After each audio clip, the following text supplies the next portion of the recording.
Hailey, our fellow member, served on the USS Alaska, and so one of the handouts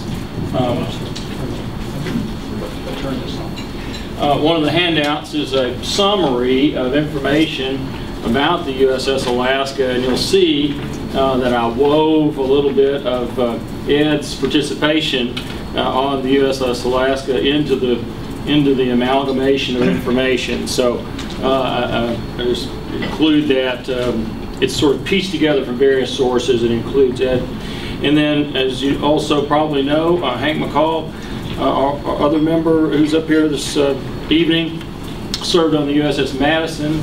And similarly, I took information about the USS Madison and wove into the history of the USS Madison Hank's participation. What we're going to do tonight is just have a panel discussion. Can y'all hear okay? I'm pretty loud, but is this thing working? Okay. Well, yeah. We'll try to pass the microphone to Ed and Hank. I did meet with them to get ready for tonight, and so it looks like Hank's brought a battery of information since he's a lawyer. You know, Hank's all prepared, but ex-lawyer. That's right. So where I started in going over with these guys was kind of going over how they got into the service, where they were in their lives in the 40s, and then we'll get into to them going overseas and hearing some more about that. So I'm going to start with Ed because he's the older of the two, right? Who graduated from Hillsborough High School first? Hank did. Okay, we'll go with the younger fellow then, since he's to my left. And Ed, why don't you tell them about how you ended up as a deck seaman, starting out from Hillsborough High School? I originally wanted to be in the Naval Air Corps. Went to Atlanta, Georgia, took the exams for the Naval Air Corps. And they walked out and they didn't give us any paper. They said, you passed everything, but the program's closed right now, and we'll let you know when it opens up, so you're going back home. No paperwork or nothing, just a verbal. So I went back home and didn't hear anything. I went down to the Navy Pier here in Nashville. I said, what do I do now? I hadn't heard from them. They said, you got two choices. You either sign up for the Navy for 4 years or you sign up for the draft. I said, I think I'll do the draft. So I signed up for the draft, and the Navy Department did send a letter to the draft board and said, put this guy in the Navy because he's headed for the Air Corps if he can get in there. Anyway, I got put in the Navy, and I think that day almost everybody was put in the Army. So you were lucky. I was lucky, yeah, because I ended up going, that was just before the invasion of Normandy. Anyway, that's how I ended up in the Navy. And Hank, what about you? You were at Hillsborough as well. Well, I graduated Hillsborough in 1942 at age 17. I started to Vanderbilt as a freshman. For some reason in engineering school, I was not meant to be an engineer. They're too precise on things. And anyway, started there, and I joined the Navy V-12 program on January 13th of 45, I guess it was. No, 40, probably 44 probably. I think it's 45 because I was born in 25. So anyway, joined the V-12 and Henry, can you hold that a little bit closer?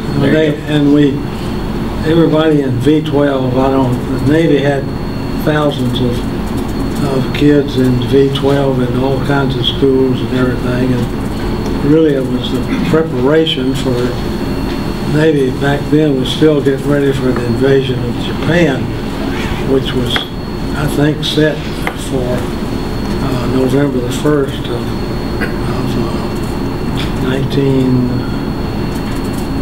Pearl Harbor was 45 is when the invasion of Japan would have been. Yeah, 45. So anyway, I was in the group that was sent to Georgia Tech, and a lot of Vanderbilt guys were from Georgia Tech. And I love Georgia Tech, but I didn't love the courses down there. I wasn't meant to be an engineer. And, advanced calculus and trigonometry and all that stuff. I said, well, I better do something. They're going to send my fanny off to boot camp. So anyway, they came around one day and said, we got some openings for transfers to Naval ROTC at Rice Institute. Anybody interested, sign up. I think I was the first one who signed up because I figured that was my chance. I wasn't going to make it at Georgia Tech. So I did all right in all the courses except the engineering courses.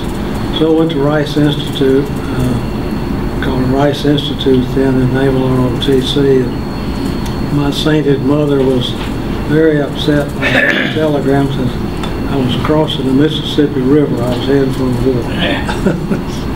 So anyway, I stayed at Rice 12 months. I was commissioned in the Navy in December of 1944. I did well down there because we were taking 12 hours of naval science courses, and only I had to take one course down there in thermodynamics. I remember I just went up to the professor and I handed him my paper. I said, Professor, I'm not going to try to BS you and me. I can't even spell thermodynamics. It's not your fault. I'm just not cut out for it. So he gave me a 0, only course I ever flunked in college. And but I was too far along. I knew I was going to be commissioned because it was the end of the time. So from there, I was commissioned. Was sent first to San Francisco.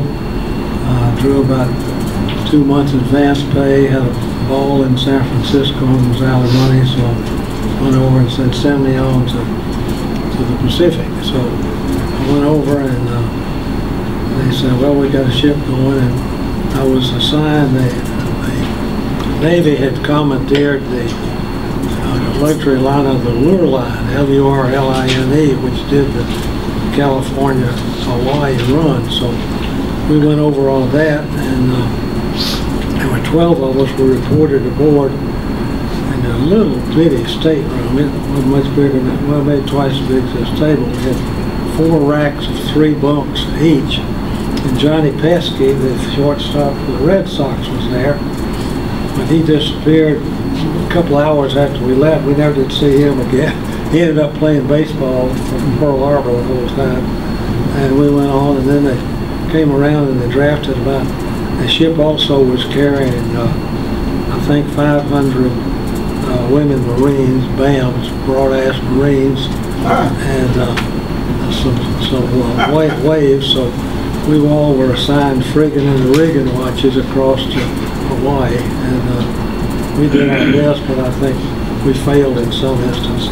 But anyway, got to Hawaii and so we don't have a ship for you now, but we will have. And of course, having gone through NROTC, I think we got a little special service. And they said, we got an opening at CIC school, Combat Information School, and we're not going to have a ship for you for about 6 weeks. So I said, well, I'll take it. So I went to CIC school at Pearl Harbor. Probably the wisest decision I ever made in the Navy, because I don't know whether some of you know all about CIC, some people will know nothing about it, but it's the nerve center of every ship, and it's located below the bridge and has a voice communication tube between the bridge above where the con is, where Ed was a helmsman, and it had all the electronic gear that the ship had in the Combat Information Center, so you knew what was going on, and the gear we had was pretty primitive compared to modern day standards, but that's what we had, and it was an interesting place to be, and it stood me in good stead.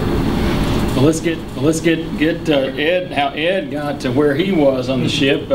Hank's already introduced the fact that Ed ended up being a helmsman.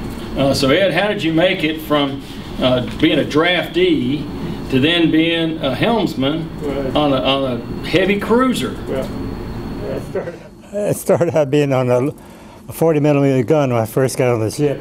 Well, I'm so sorry. I want you to go back one step further. Tell us how you got selected in San Francisco on Treasure Island to end up on the USS Alaska. Pure luck. Right. Tell us about that. My buddy I went through boot camp with, he ended up on a ship that supply ship. He said we went out in the ocean about so many miles and we dropped anchor and we just waited for submarines to come. It's a boring job. I never had anything so boring. He said, how'd you get on that ship? Pure luck. So anyway, I ended up, it was a great ship. I really enjoyed being on it. You told me you were lined up and somebody came up and just tapped you on the shoulder and you ended up at the USS Alaska, right? Yeah. So, okay, so you're on the Alaska and you're on the 40mm gun, right? Yeah. What was your rank? Seaman second class. Yep. Deck seaman, about as low as you can get. Yep. And so I ended up. What'd you know about running a 40mm anti-aircraft gun? I was the first loader. Yeah. So all you did was take the. It came in clips, 40mm with the clips. You just drop the clips in there. It's fired about 30 or 130 rounds a minute. As fast as you could put the clips in there, they took off. So yeah, just loaded. They were 40mm clips. And did you have any training on that before you went to San Francisco? No, just the gunnery, the sergeant on the gun, just tell him, here's these clips, you drop them in here. If it's a misfire, you take this tool here and you pull it out and throw it overboard before it goes off. So you might have a misfire, might have a, anyway. That didn't Did you have any of those? No, I didn't have any of those. Okay. Anyway, that's. So you're working on this 40mm gun, right? Yeah.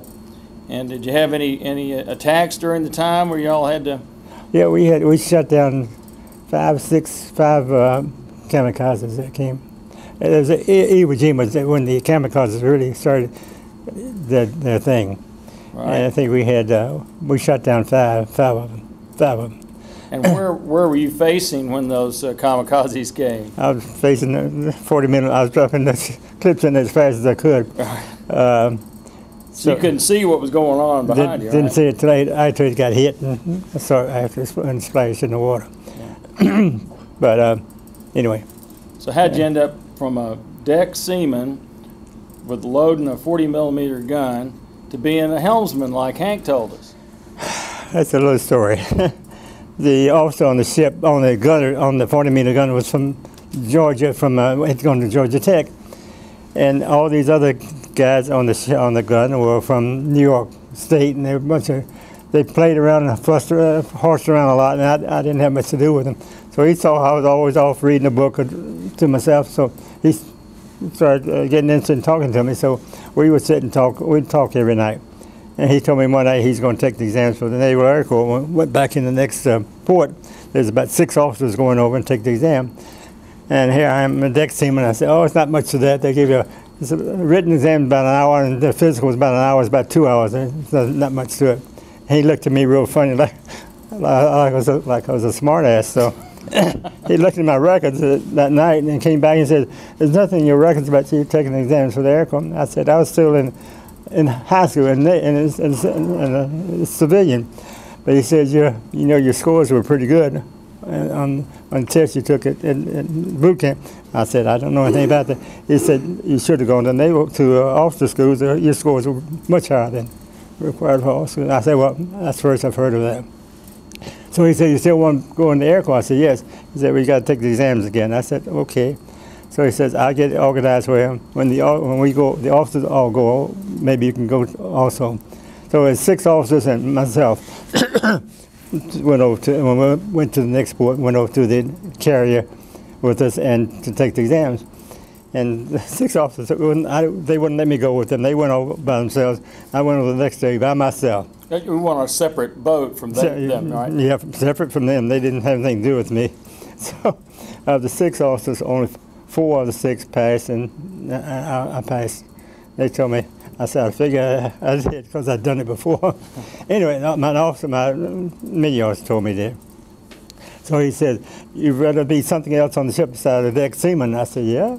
He said, what do you want to do? I said, I'd like to be in the navigation department.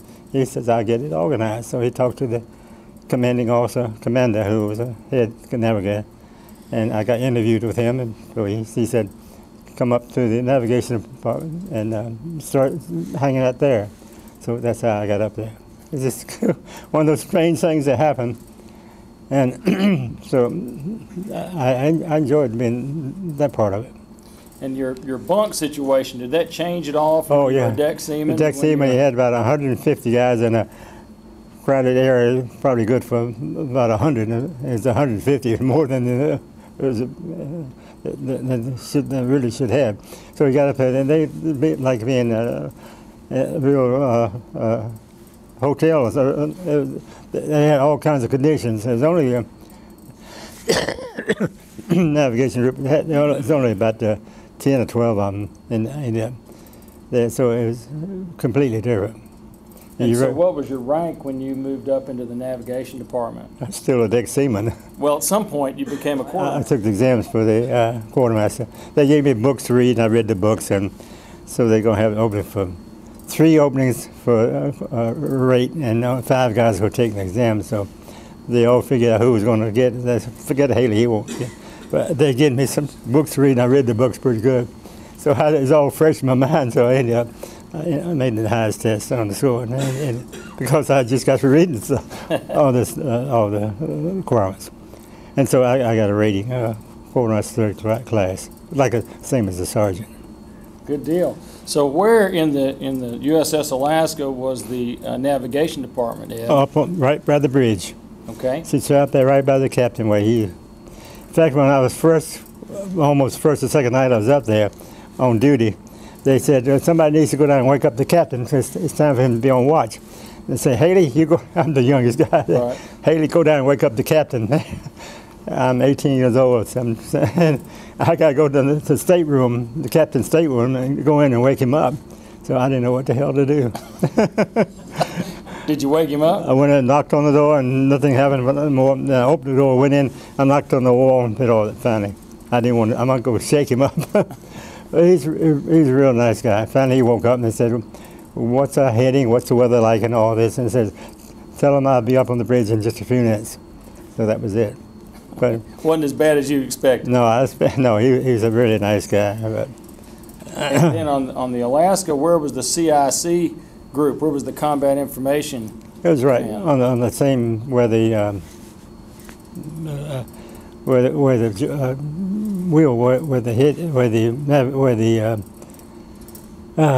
am I trying to say there? Where you steer the ship. Helmsman? Helmsman, yeah. It's on the same area, just a few doors behind. So Hank, tell us about your the CIC room. What all went on in there? Well, a little bit of everything, because all the electronic gear we had, sonar, radar, I guess that's about all we had realistically. But it was kind of the nerve center of the ship. You could run the ship from the CIC room. You had everything, and of course you could speak directly to the con room, the bridge right above you, but you didn't have to. And I liked it because everything was really going on in there, and as Ed said, I'm sure on the Alaska the bridge and the CIC were either stacked or adjacent to each other. I don't know which way on a great big ship. And how many men would be in the CIC room on the destroyer, the USS Madison, at a given time? Because I know there was a watch officer. Probably 8, something like that.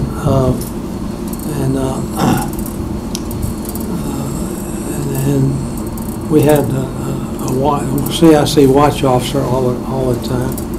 You know, in the Navy, when you're underway, everything works in 4-hour shifts. Yeah. Other than it starts at I'd say about then we made some journeys up to Okinawa, up to what was the other one they had? Iwo Jima, and we would escort troops up there and so forth, and we spent quite a few nights at Okinawa. Of course, that's where the Japs introduced the kamikazes to us. I think that's the first time they really, in great force. Kamikazes were suicide planes. A lot of them were flown by kids as 12, 14 years old. They told them to take off, and that's all. They were supposed to crash into the ship. And they hurt us at Okinawa. Anyway, they first brought them in. And they just come out and come at you in waves.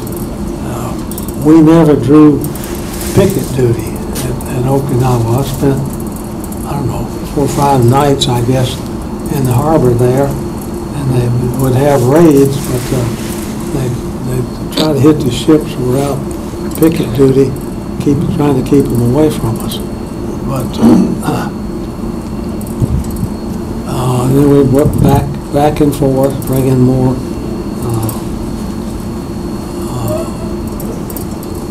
convoys up, bringing supplies to Okinawa.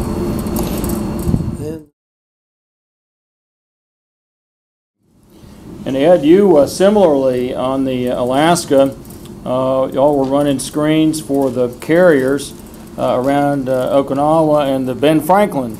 Hit the ship and blew a big hole in it. And then it got into the ammunition storage. The ship's ammunition started firing, going off.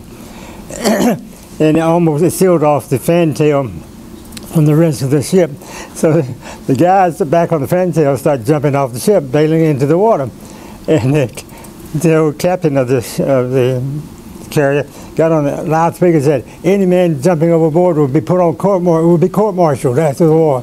So I didn't give orders to abandon the ship. Don't anybody jump in the water anymore. So they didn't know what to do. But anyway, later on that order was canceled.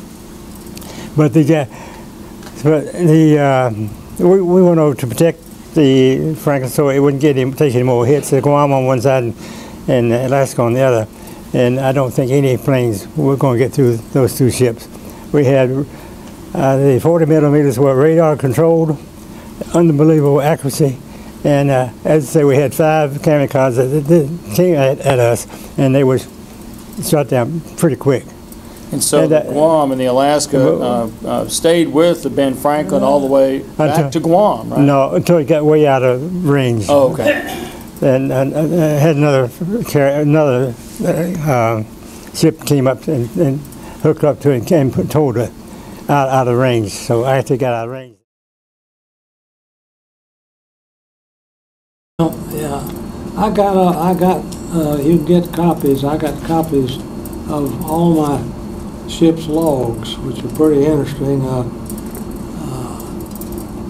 Once I got out of CIC school in Hawaii, then the ship came along, and I reported aboard the USS Madison on 30th of May, 1945.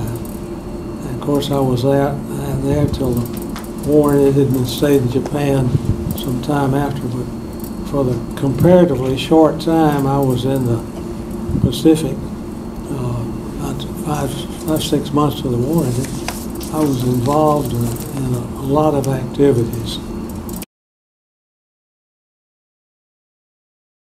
So anyway, we reported aboard, and the first assignment we did, we went out on plane guard duty with a carrier where they were teaching new Navy pilots to land on a carrier. And the water off of Pearl Harbor, Hawaii, is extremely rough. There are a lot of shoals out there. So these guys were bouncing off into the water. We'd go over and pick them up. We'd just pull them out of the plane and let the plane go. We didn't worry about that. And it was interesting. It took me a while to get accustomed to riding the destroyer. I had a bucket in one hand and whatever else in the other. I finally got to where I could stand it. But a couple of these aviators we pulled up right on the shore, they'd say, "Oh, we said it's pretty rough today, so you don't know anything. You want to be up there flying in this stuff." And I said, well, just hang on. You'll find the motion here is a little different, I think. So inside of 30 minutes, they were all hanging over the rail and said, you know, it's rougher than it is on there. So anyway, once I reported aboard and was assigned the CIC officer on the ship, we spent the next, let's see, I reported aboard on the 30 May. We spent June and July going out into the mid-Pacific to Saipan and Ulithi and places like that. Then we did a lot of convoy duty, taking supplies up to Okinawa and places north throughout the Pacific. In a sense, kind of dull duty, but it was all right. It'd be nice we get into Ulithi or places where we had a nice anchorage. Not much to do, so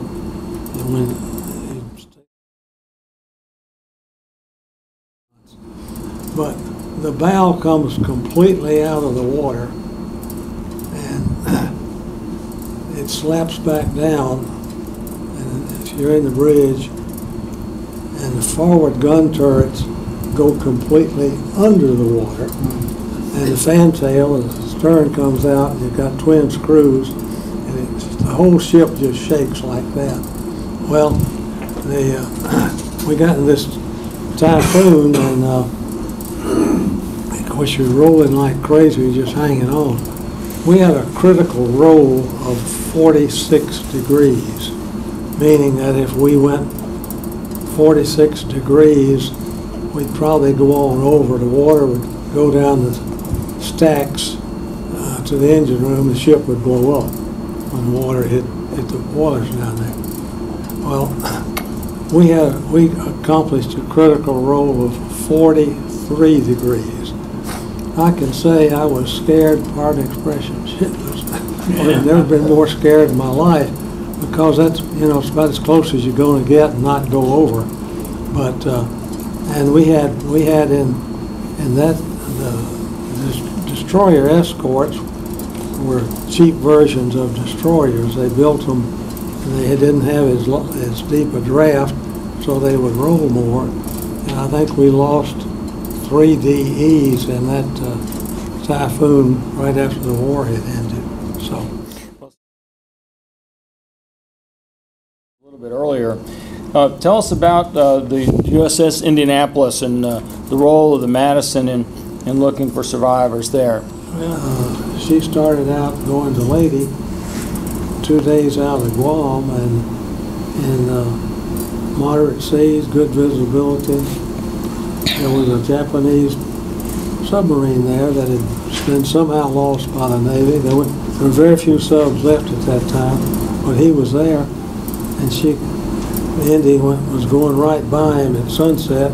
He was up airing out his batteries, and all he did was descend, and she came right by him.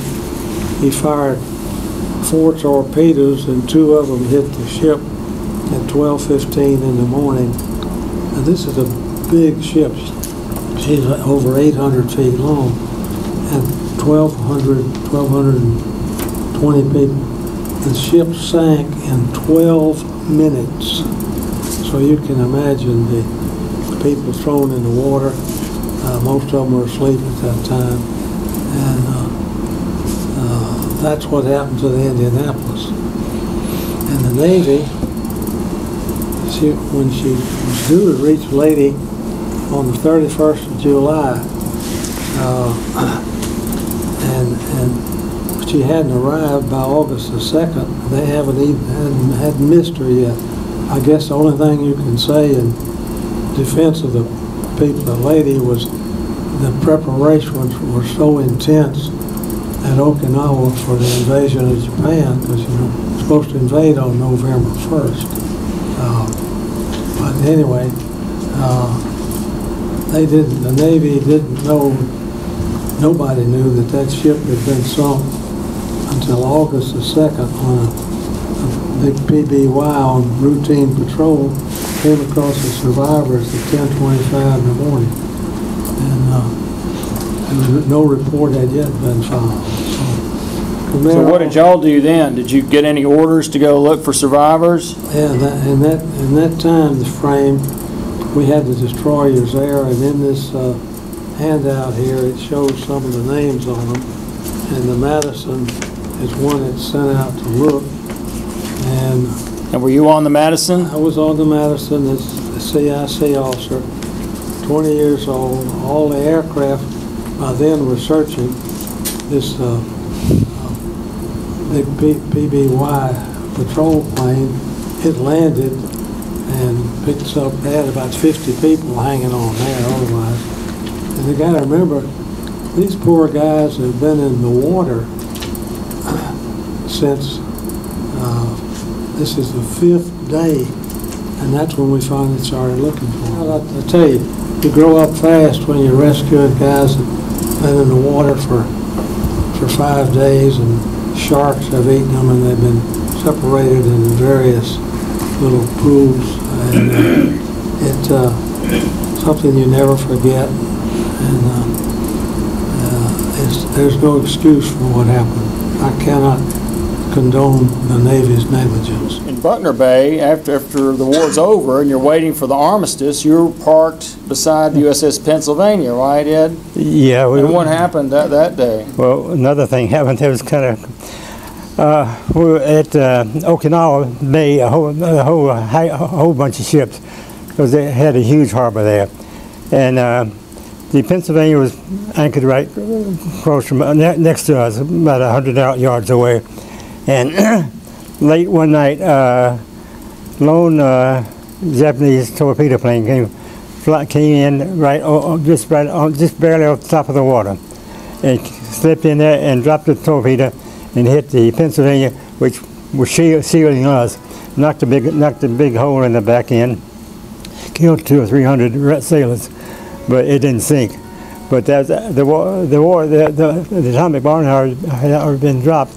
Essentially, the war was over, and this happened after the war was essentially over. Well, I guess we're out of time. I know I want to leave a little time for questions. There's so much more we could have covered, and I apologize for us not getting through it at all. But thank you guys, both of you, Hank.